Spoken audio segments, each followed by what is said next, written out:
basicamente gerado aqui pelo torque, ele vai gerar em torno desse ponto aqui, ó. Esse ponto é o que a gente chama de ponto pivotado, ou ponto de engaste. Né? Então, o que acontece? Se o objeto estivesse livre, eu estaria exercendo uma força no centro de massa, por exemplo. Na videoaula que a gente viu na semana passada, né, não sei se vocês chegaram a ver pelo menos, eu utilizava lá o aplicativo Algodu, que não adianta eu colocar aqui porque ele não vai conseguir mostrar, infelizmente, mas quando eu aplicava essa força em posições diferentes, o material, o objeto, ele rotacionava. Então, o torque ele vai ser exatamente isso, a força que eu aplico vezes a distância desse braço de alavanca, ou ponto pivotado. Então a gente viu aqui como exemplo o lance do martelo. Então a força que vai estar indicada para esse martelo, para poder arrancar esse prego, é esse cara aqui, a letra C.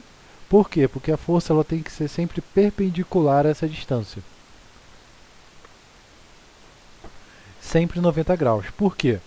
Se eu exerço, por exemplo, essa força B aqui, ó, eu vou estar puxando esse prego, ou seja, eu não estou sendo inteligente ao aplicar essa força. É a mesma coisa que eu pegar a minha porta e eu puxar para cá, ó, para minha direita. A porta ela não vai abrir nem vai fechar. Se eu quero que ela rotacione, a força tem que estar a 90 graus. Então aqui outro exemplo, ó, eu tenho meu ponto pivotado e eu tenho a força que eu aplico. Nisso eu vou gerar um momento angular, um torque, e ele vai gerar nesse sentido. O torque ele é dado pela regra da mão direita. O que é a regra da mão direita? Imagino que eu tenho uma mão direita, de preferência, né? E aí eu vou considerar o seguinte, a palma da minha mão vai ser a força que eu vou estar aplicando e o meu R, que é a minha distância, vai ser o meu indicador. Quando eu fecho a minha mão, para onde estiver apontando o meu polegar, eu vou ter que vai ter o meu torque. Então, por exemplo, aqui, ó, nesse caso, eu tenho que minha distância ela vai estar para cá, então minha mão ela vai estar nessa posição. Minha palma da mão ela está apontada para cima, então, né, minha força está apontada para cima. Quando eu fecho a minha mão, eu vou ter o quê? Que meu polegar ele vai estar saindo do papel, né, ele está vindo na nossa direção. Então eu vou simbolizar como torque com esse símbolozinho que é uma bolinha. Ou seja, esse símbolo a gente utiliza muito lá no terceiro ano para a parte de campo magnético, e ele indica como se fosse uma flecha. Imagina uma flecha, você tem duas opções. Você arremessa essa flecha, lança essa flecha, e essa flecha ela vem na sua direção. Né? Alguém arremessa na sua direção. Quando essa flecha está vindo na sua direção, você vai ver essa figura aqui, você vai ver a cabeça da flecha. Então você vai ver só o pontinho. Quando essa flecha está indo para longe de você, ou seja, você arremessou essa flecha você vai estar vendo o quê? Você vai estar vendo a bundinha dela, que são aquelas peninhas, né, que ajudam na aerodinâmica dela. Então aqui eu vou ter o mesmo exemplo. Ó. Eu tenho a minha distância, então meu polegar vai estar para a direita. Minha força está para baixo, então agora minha mão está apontada para baixo. Quando eu fecho a minha mão, o meu polegar vai estar para dentro do papel. Quando ele está dentro do papel, ou dentro da página, eu vou ter esse símbolo de torque. Então a gente fez alguns exercícios, fizemos aqui o exemplo da gangorra, né, e ficou aí 3 questões para casa para a gente poder fazer. Então vamos lá. Alguma dúvida sobre isso? Conseguiram pelo menos ter uma ideia? Lucas, Calana, Manu? Beleza, Vanessa? Então vamos lá.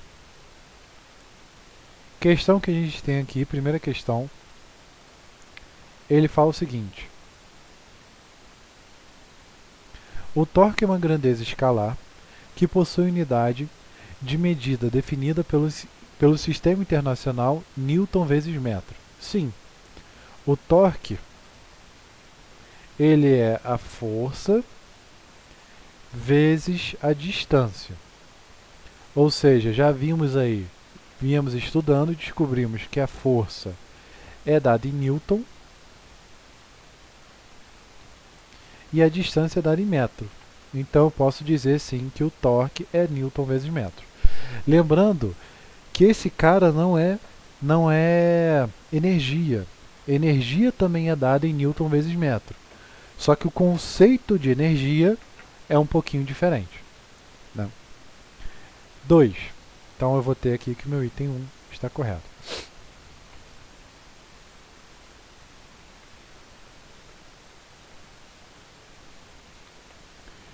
Item 2. A força que gera o torque deverá ser aplicada perpendicular ao eixo de rotação. Verdade, né? A gente viu que ele tem que ser 90 graus. Senão a peça não gira. Então, verdade. Opa. 3. Mesmo que o resultado do torque gerado pelas forças distintas não seja nula, haverá equilíbrio. Então, para haver equilíbrio, o torque tem que ser igual. Então, se o torque não for igual, não tem como existir equilíbrio. Ou seja, é falso. Isso a gente vai ver no exercício da gangorra. 3. A posição ideal para a instalação de uma maçaneta é no extremo oposto em relação à dobradiça. Nesta posição, a força necessária para girar a porta será a menor possível. Então vamos dar uma olhada aqui, vou pegar a fotinho da porta.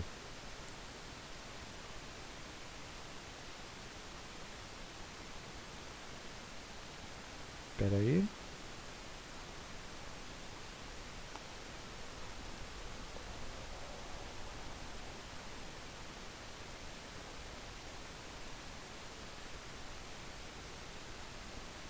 Mais uma. Então o que acontece? Quanto mais longe esse cara estiver, melhor. Por quê? Como o torque ele é força vezes distância, quanto maior a distância, menor vai ser essa força aplicada, né? Imagina que o torque ele é sempre constante. Então aqui, ó, eu tenho um exemplo. Uma coisa é, não sei se vocês já tentaram pegar uma porta e tentar abrir ela empurrando aqui na maçaneta, aqui na dobradiça. Vocês vão ver que a força que vocês aplicam, ela é muito maior do que se eu aplicar simplesmente na maçaneta.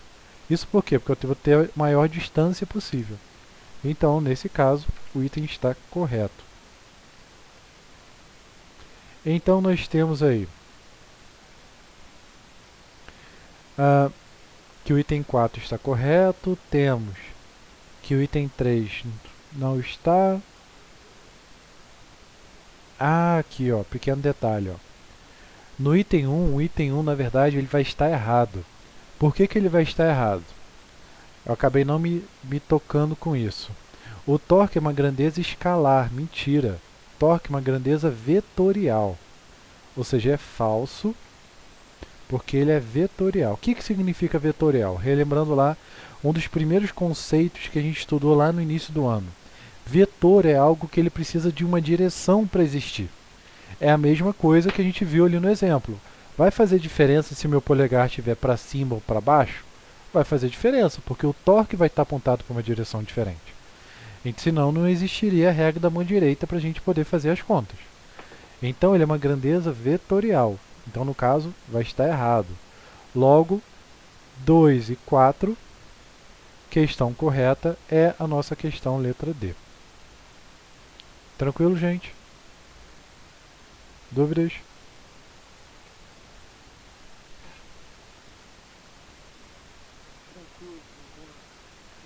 Show de bola. Então vamos lá.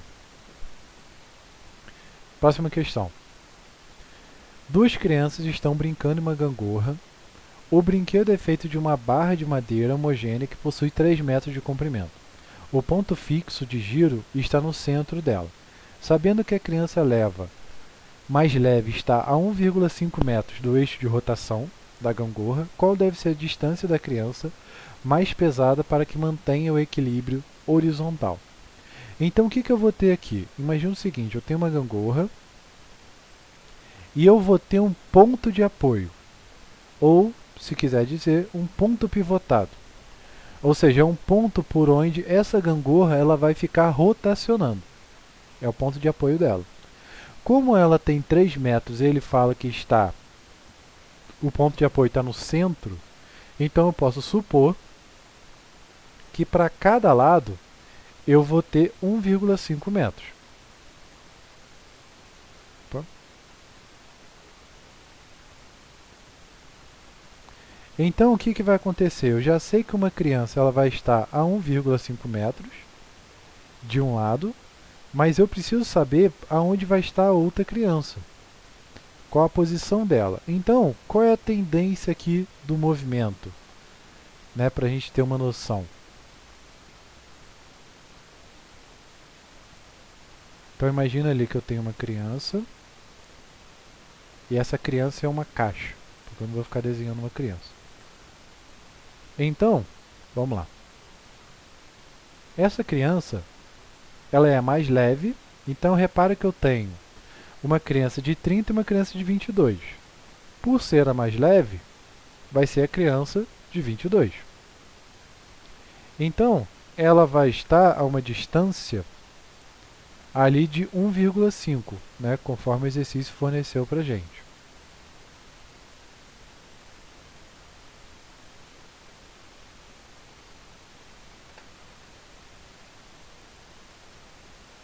Então vamos lá. A outra criança ela vai ter 30 e ela vai estar em alguma posição que eu não sei qual é. Uma posição X, por exemplo.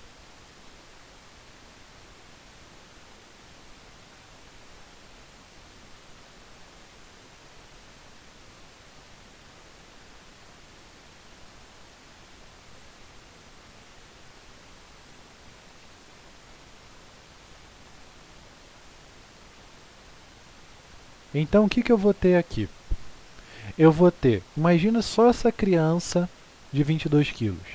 A tendência é o quê? É essa criança descer e a gangorra desse lado levantar. Ou seja, a tendência é a gangorra girar em sentido anti-horário. Já pelo outro lado, a gente tem que a outra criança ela vai fazer o quê? Ela vai fazer a gangorra, ela vai girar em sentido horário. Né? Então, cada um vai ter um movimento aí diferente. Então, enquanto uma gira no sentido horário, a outra vai girar no sentido anti-horário. Então, vamos lá. Como que a gente vai analisar essa questão? Eu vou considerar que para um lado vai ser positivo e para o outro lado vai ser negativo.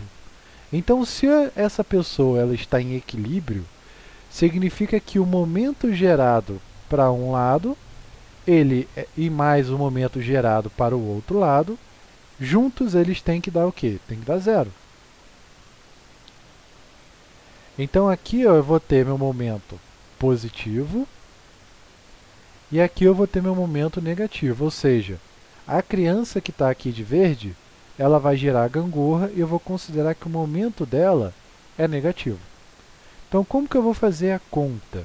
No caso aqui eu estou fazendo da forma, digamos, um pouco mais complexa, mas não é difícil a análise dela. Eu vou considerar que o torque gerado ali pela minha criança de 22 quilos, né, ou seja, meu torque de 22 quilos, mais o torque da criança de 30 quilos, ambos têm que ser igual a quanto? Zero. Né? Para ele estar em equilíbrio, estarem em equilíbrio, significa que elas não vão rotacionar. Alguma dúvida sobre isso aqui? Conseguiram entender pelo menos essa lógica? Que o torque de um vai ser mais o torque do outro tem que dar zero. Tudo bem, gente? Beleza. Então repara que o torque da criança de 30 ele é negativo. Por que ele é negativo? Exatamente porque ele vai girar no sentido contrário. Então esse torque ele é negativo. Então, quando eu passo esse cara para o outro lado, eu vou dizer que um é igual ao outro, ou seja, ao mesmo momento angular, mesmo torque que a criança de 30 vai exercer, vai ser o mesmo torque que a criança de 22 vai exercer. Né? No moral, a gente vai ter isso. E o que é o torque? O torque, ele é a força vezes a distância. Então, força vezes distância. E eu vou ter a mesma coisa do outro lado. Força vezes distância.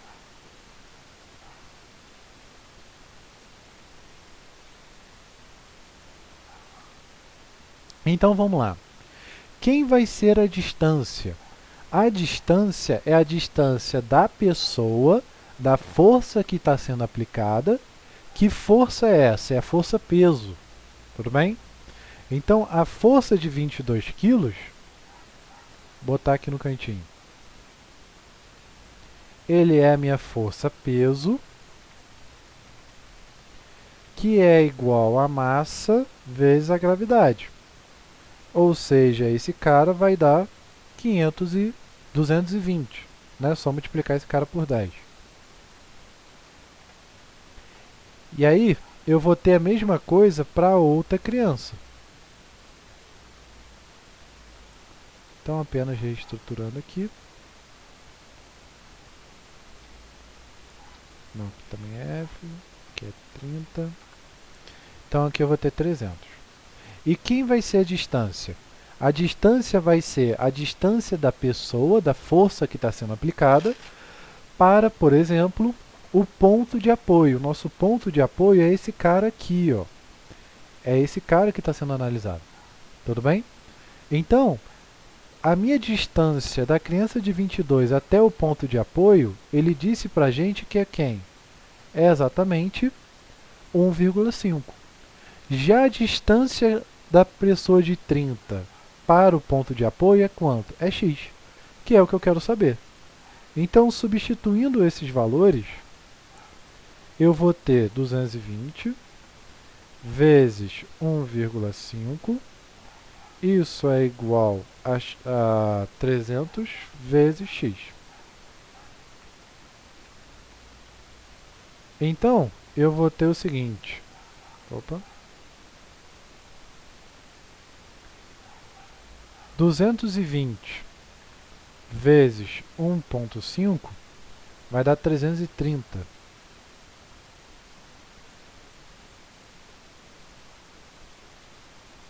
Então, meu x vale quanto? Vale 330 dividido por 300. Quanto que vai dar esse valor? Bom, fazendo a conta aqui,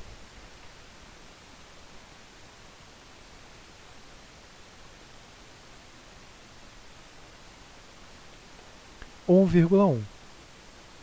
Então significa o quê? Que a criança mais pesada ela tem que ficar mais próximo da gangorra, do centro ali da gangorra. Por quê? Porque o torque que ela vai exercer tem que ser igual. Ou seja, por ela ter uma massa maior, né, a distância ela tem que ser menor. Para quê? Para poder ficar no igual igual. Alguma dúvida? Conseguiram entender? Kalana, Lucas, Manuele, Vanessa? Pegaram mais ou menos a ideia? Foi, Lucas? Tá indo? Show de bola. Então o que eu vou fazer? Aqui eu fiz da forma mais completa. Mas o que acontece? Se eu tiver mais um corpo aqui, mais um do outro lado, eu vou fazer a mesma relação entre eles. Mas em geral, quando eu tenho exercício de gangorra, né, eu vou ter exatamente algo como esse. Ou seja, o torque gerado por um vai ser o torque gerado por outro. Né? Isso é muito utilizado em quando eu vou calcular, por exemplo, estruturas, por exemplo, de viga. Né? Por exemplo, digamos que eu vou fazer uma sacada, né? Numa praça, algo do tipo. Então, para eu poder calcular qual vai ser a força que vai ser aplicada ali, eu vou utilizar mais ou menos essa análise.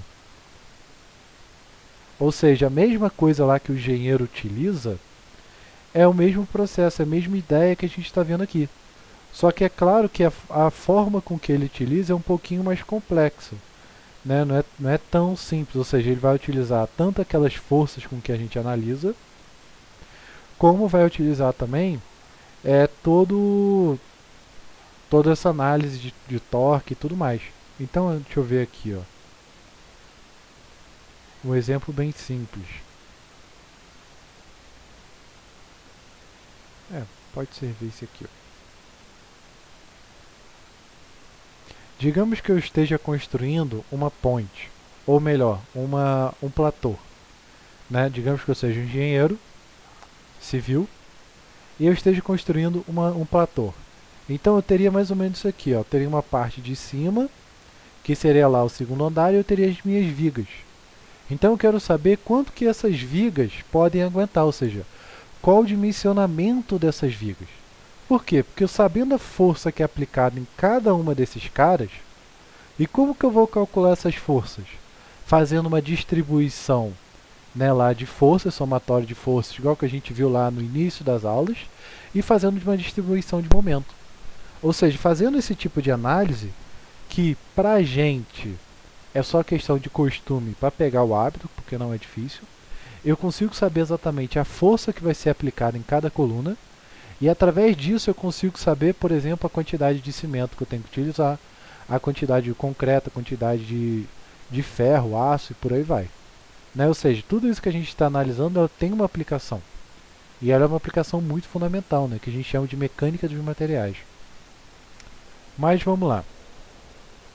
Seguindo para a próxima. Um estudante de engenharia desenvolveu um projeto de um braço mecânico capaz de abrir e fechar portas a partir de um comando de voz. O equipamento deveria ser instalado através da porta e, a partir de um determinado comando, teria a capacidade de rotacionar o sistema. Na montagem do sistema, o braço mecânico foi instalado de forma que a posição onde exercesse a força capaz de rotacionar a porta correspondia à metade da largura dela. O projeto não foi avaliado com a nota máxima. Por quê? Então, se ele está aplicando uma força que está à metade da largura, ele vai ter que exercer o dobro da força. Ou seja, pensa, torque, vamos ver se eu consigo explicar para vocês. O torque, ele é força vezes distância. Então, o torque ele é mais ou menos isso. Não.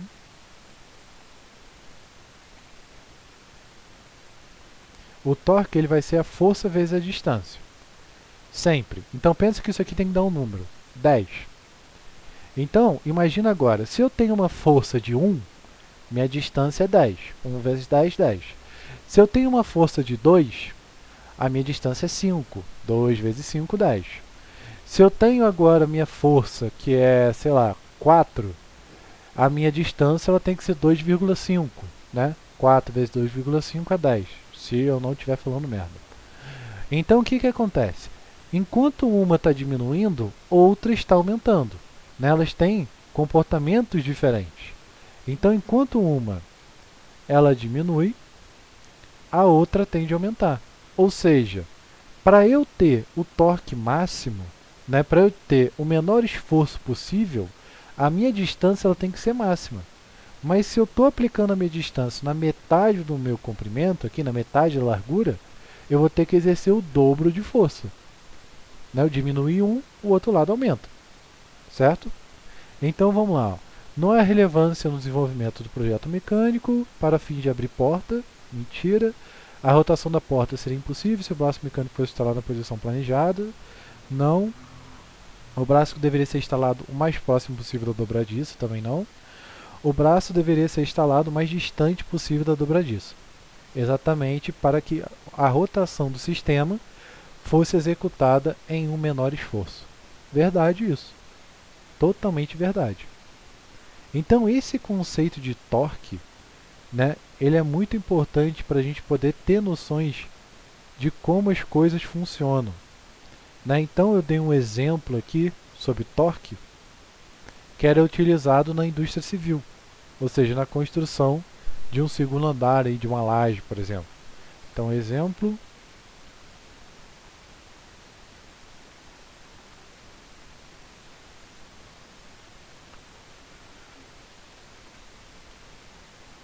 Fala, Lucas. Alguma dúvida? Tá dando pra... Então, outro exemplo muito simples que a gente tem, que é fundamental, por exemplo, mas por que eu preciso saber isso se, sei lá, eu vou estudar, por exemplo, medicina, né? Se eu vou ser médico ou algo do tipo. Então a gente tem um exemplo bem simples, que é a utilização, por exemplo, do joelho e da rótula.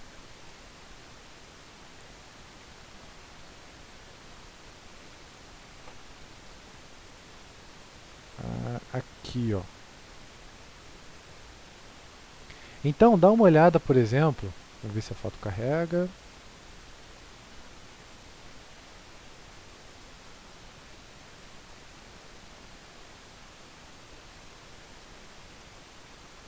Nada da foto carregar, eu acho que não tem resolução boa.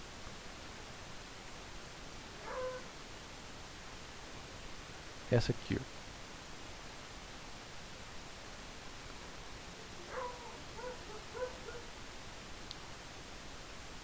Boa noite, Pilar. Então, vamos lá. Dando alguns exemplos referentes aí ao torque, a gente tem um exemplo clássico do nosso joelho. Por que que nós temos a patela? Não sei se vocês já pararam para pensar por que que o joelho das pessoas tem a patela. O que é a patela? É um ossinho que quando você dobra, ou pelo menos você estica o joelho, né? Ele fica solto, ele fica mole. Por quê? Alguma dúvida? Alguma pergunta, Lucas? Então o que acontece? Isso vai ocorrer exatamente porque se eu tiver meu músculo, quando meu músculo está acoplado aqui na minha perna, né? Vou dar um exemplo aqui. Deixa eu ver se ele carrega. Pô, mas tá difícil as fotos carregarem. Pronto. Repara que se eu tiver meu músculo exatamente alinhado com o meu eixo de rotação do meu joelho, eu não vou conseguir, ou melhor, eu vou ter que exercer uma força absurda para fazer o meu joelho levantar. Então o que eu faço? Eu construo a patela. O que a patela faz? Ela joga, ela desloca a força de aplicação no meu músculo para fora do meu eixo de movimento do meu joelho. E aí isso está fazendo o quê? Isso está fazendo isso aqui, ó. Se eu aplico a força em cima desse ponto pivotado, em cima dessa base da gangorra, eu não vou conseguir girar a gangorra. Ou melhor, se eu aplico uma força aqui, ó, do ladinho da minha gangorra, do ponto pivotado, eu não vou conseguir esse joelho girar. Para eu fazer o meu joelho girar, eu tenho que aplicar uma força o mais distante possível de onde meu joelho vai rotacionar. Então, a patela, ela faz esse papel. Ela desloca o músculo para frente, tirando o músculo do ponto do meu eixo onde ele vai girar. Então isso faz com que eu consiga mover o meu joelho e eu não gaste uma força absurda para isso. Ou seja, eu consiga mover através de um sistema de alavancas. Né? Então, para um processo até simples, digamos, você vai operar o joelho, isso é importante você saber. Né? A mesma coisa vai acontecer quando a pessoa aplica, no caso, quando a pessoa aplica no próprio cotovelo. Né? O nosso cotovelo ele tem o mesmo esquema. Aqui, ó. Agora achei a fotinho certo. Então, quem pretende estudar, por exemplo, fisioterapia ou algo assim, vai acabar se debatendo com esse conceito. Provavelmente não vai calcular o que a gente está calculando. Mas é interessante saber esse conceito. Então aqui, ó, a gente tem exatamente o conceito que eu havia falado. Ó. Deixa eu diminuir essa foto. Essa aqui acho que não precisa não. Essa aqui que eu tenho que aplicar. Ó. Então olha que interessante.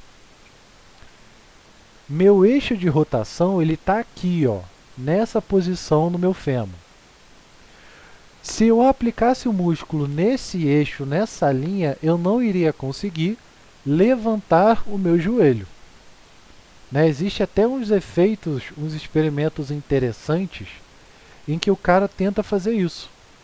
Né? Ele tenta pegar tipo um elástico, né? Se você pegar, por exemplo, uma cordinha e deixar ela pendurada para baixo, tipo uma régua, prender uma régua. Se você tentar puxar ela, você não consegue puxar ela. Exatamente porque ele está sendo aplicado em cima do meu eixo de rotação.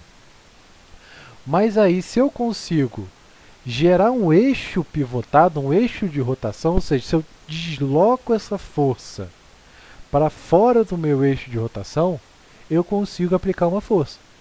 E aí eu aplico, dependendo, quanto maior for essa distância aqui, menor vai ser a força que eu vou aplicar para poder levantar o meu joelho. Tudo bem, gente? Alguma dúvida?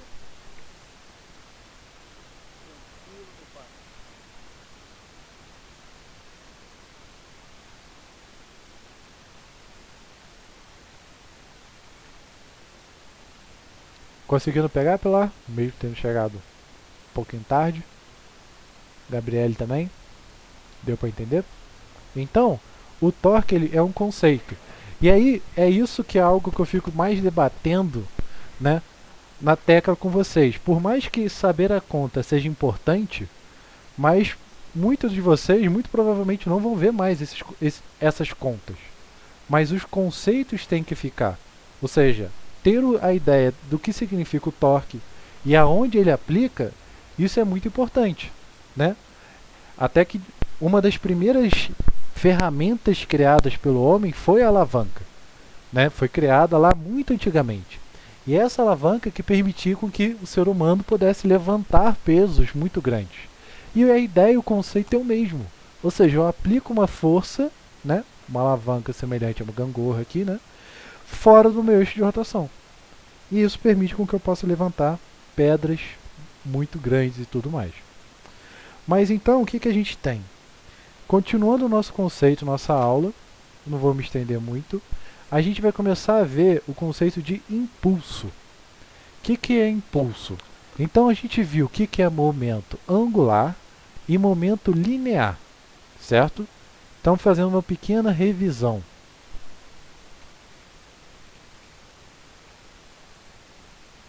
O momento linear, ele nada mais é do que a quantidade de movimento que um corpo tem ao desenvolver um movimento, quantidade de movimento que tem ao desenvolver um movimento linear. Ou seja, o que eu acabei de falar? É o que a gente chama de inércia. O corpo ele tende a manter o movimento. Se ele está andando para frente, ele vai continuar andando para frente. Isso é o meu momento linear. Né? A gente está andando de carro. O carro ele bateu. Qual é o grande problema da pessoa não usar o cinto? Ela vai tender a manter o movimento dela. Então ela vai tender a manter a velocidade, ou seja, ela vai se deslocar para frente. Então o momento linear, isso a gente viu aí nas últimas aulas, e vimos que o momento linear, que era dado por uma letra Q, ele nada mais era do que a velocidade vezes a massa, ou massa vezes a velocidade. Então esse era o conceito de momento linear. Já o momento angular, que a gente deu o nome de T, ou torque, ele vai ser a mesma coisa, a quantidade de movimento que um corpo tem ao tentar girar, rotacionar. Então, enquanto em um o cara está andando em linha reta, o outro ele está fazendo curva, está girando. E vimos que esse torque ele é a força vezes a distância. Né? Aqui tem um cosseno, tem um seno do ângulo, mas isso aí a gente deixa para outra. É só entender, vou botar até um seno aqui do ângulo, vocês entenderem que tem uma relação entre eles.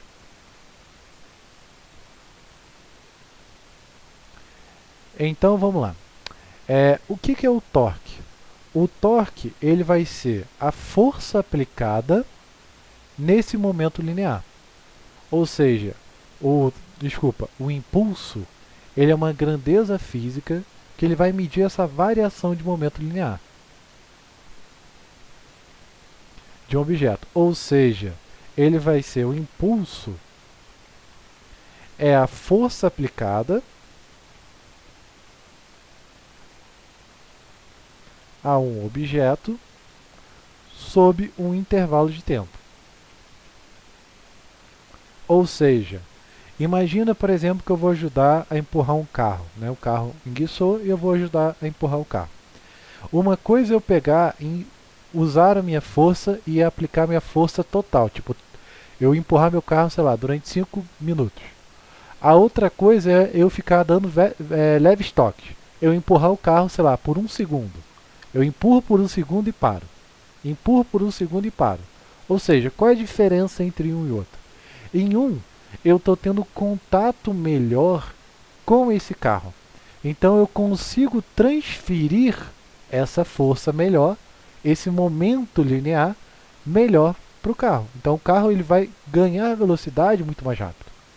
Já no caso do outro que eu fico dando os leves toques, eu não vou conseguir transferir todo esse meu movimento, toda essa minha força para o carro.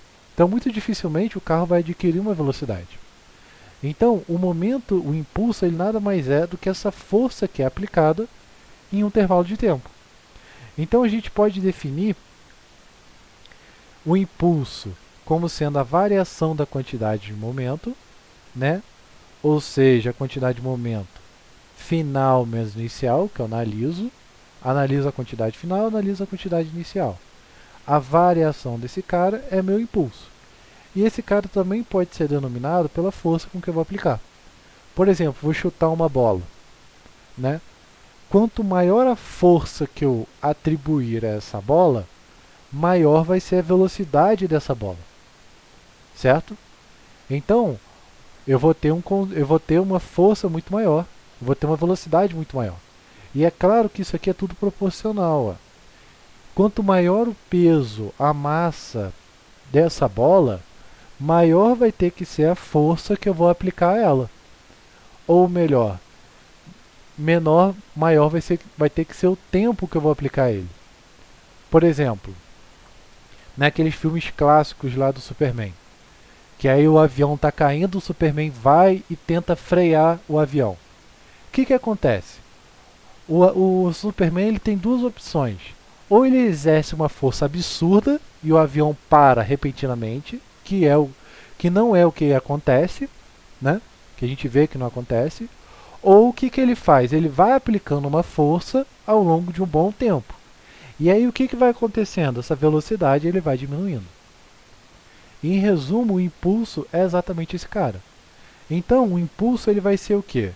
Uma massa vezes uma velocidade, ou seja, a unidade de medida do impulso, massa é quilograma, velocidade é metro por segundo.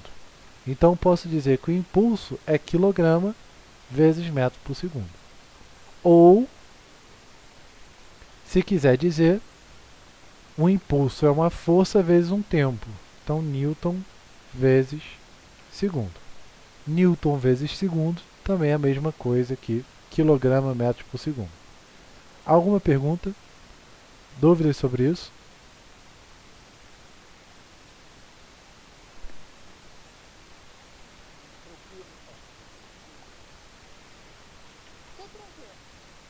Show de bola!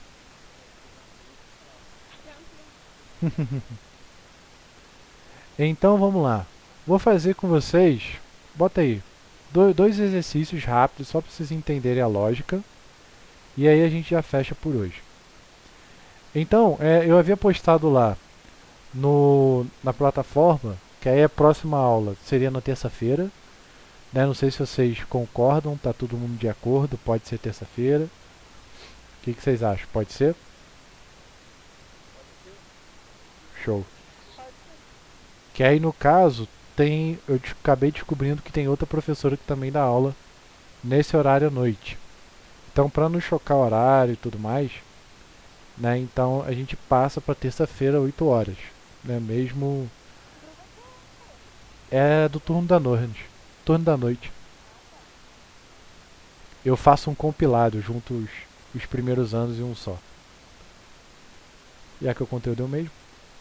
Então vamos lá. Duas questões aqui para a gente poder resolver. A gente resolve agora.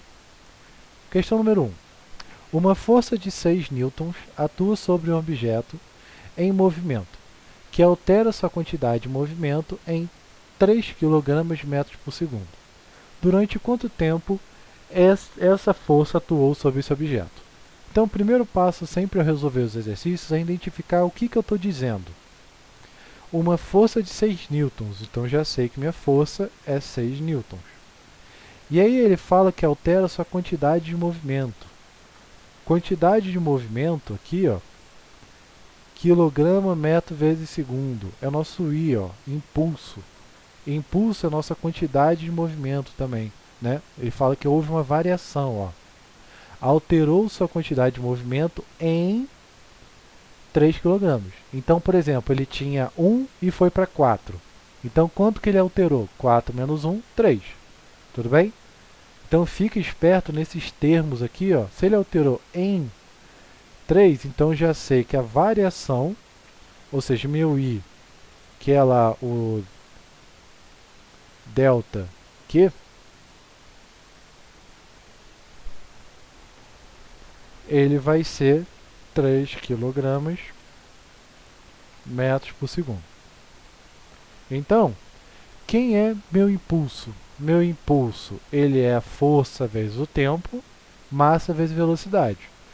Como ele não dá para a gente ali nem a massa nem a velocidade, eu vou utilizar a segunda relação, que é força vezes tempo. Então eu posso dizer que meu impulso, ele é uma força vezes o tempo.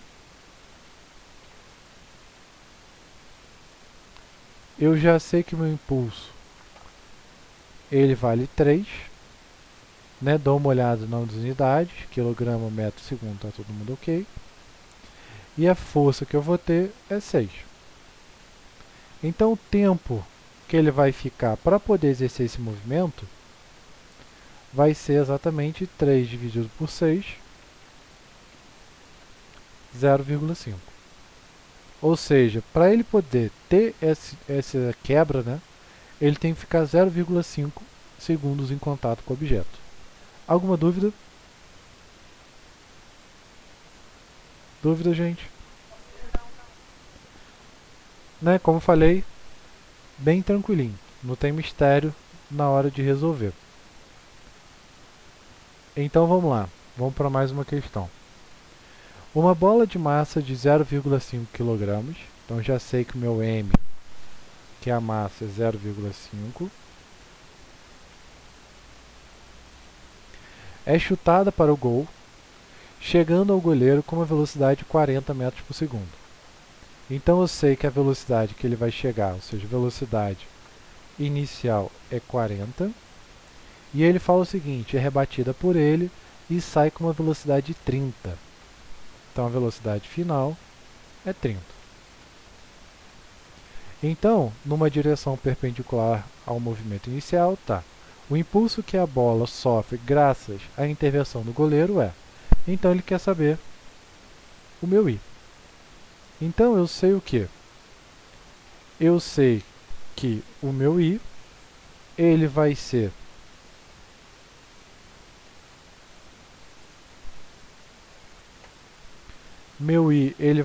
a quantidade de movimento final menos a quantidade de movimento inicial, né? Só olhar as fórmulas aqui, ó.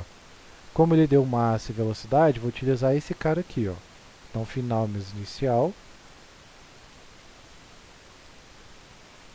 Então, quantidade de movimento é massa vezes velocidade. Então, é a massa vezes velocidade final, menos massa vezes velocidade inicial. Então, eu vou ter que meu impulso, massa é 0,5, velocidade final, ele vale 30, e velocidade inicial vai valer 0,5 vezes 40. Então, isso é igual, eu vou ter aqui 0,5 vezes 30, isso vai dar 15 menos 20. Então, eu vou ter menos 5. O que significa menos 5? O sinal menos 5 significa que o impulso, a quantidade de movimento, ela diminuiu. Então ele meio que freou esse movimento. Ele segurou esse cara. Tudo bem? É isso que ele está dizendo. Se o valor fosse positivo, é como se ele estivesse empurrando ele. Ou seja, imagina que o cara chutou e ele pegou de primeira. Pegou tipo de trivela. Então a bola chegou com 40 e saiu com 50. Então ele atribuiu, ele adicionou força a ele. Nesse caso, o que ocorreu mais? Ele é como se a bola tivesse meio que ricocheteado no cara. Né? O goleiro defendeu, bateu nele e voltou. Mas ele não inseriu força nela. Então, por isso que eu tenho que esse valor ele é negativo. Deixa eu só ver aqui.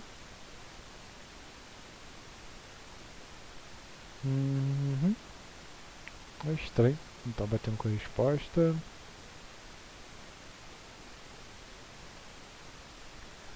Sim. Ele fala que as velocidades são perpendiculares. Então, no caso, eu teria que calcular. Teria que calcular a velocidade média entre eles. Ou seja, teria que fazer um sistema com um teorema, estilo teorema de Pitágoras. Então, eu faço aqui rapidinho. Então, como ele fala aqui que a velocidade, cadê? Aqui, ó. Numa direção perpendicular, isso vai me formar um triângulo. Então, a minha velocidade ao quadrado vai ser a soma das velocidades ao quadrado. Então, 40 ao quadrado mais 30 ao quadrado. 40 mais 30 ao quadrado vai dar 1.600. Bom, vou escrever, mais fácil.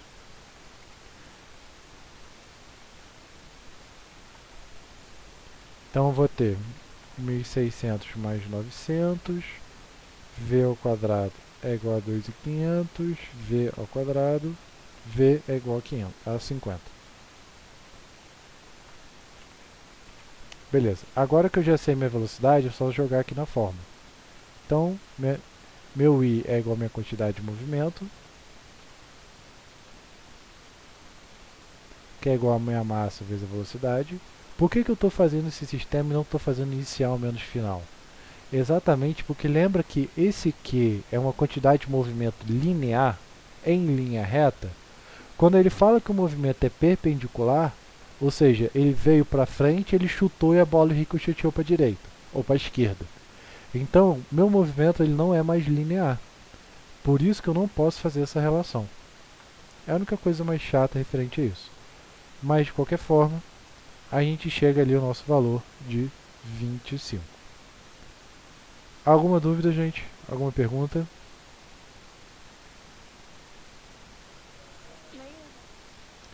Beleza. Então, a gente termina a aula por hoje. Eu vou deixar alguns exercícios aqui gravados para vocês poderem fazer. E aí a gente vai fazendo ao longo aí das próximas aulas. Tudo bem, gente? Então, terminamos por isso. Lembrando que semana que vem nossa aula vai ser na terça-feira. Certo? Então, até mais, gente. Até a próxima. Falou, Pilar. Até mais.